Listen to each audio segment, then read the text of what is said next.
Trubor nakaslem jong unongsan Hima.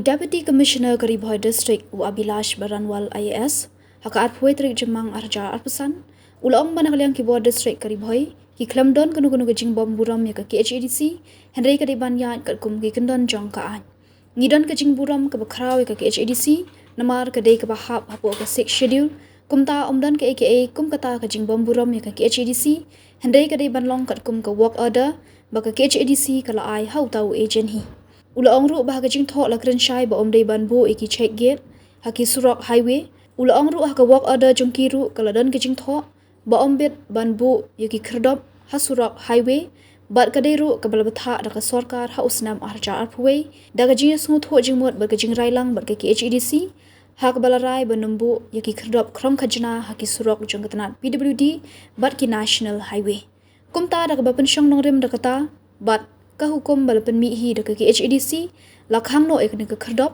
hendai kam shamdan kata ka jingle klem akor ne jing bom Burom ka Khadc long udc Karibhoy ulong ru bah ka jing shisha haki arbanai baladap nakalang ka Khadc bat ka Hima maliam kilabu phra hadu shphautri ki check gate hendai ngim sham lakhang ya kita katba ya ka ni ka check gate ka badan ha umdi harpat lakhang namar bakalong persha ya ka walk order jongki hi ula benda.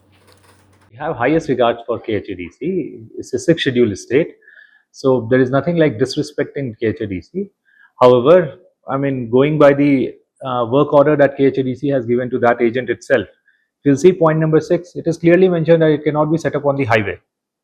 So even in their own work order, it is mentioned that it cannot be on the highway. And it is also an instruction which we have received from Government of Meghalaya way back in 2021.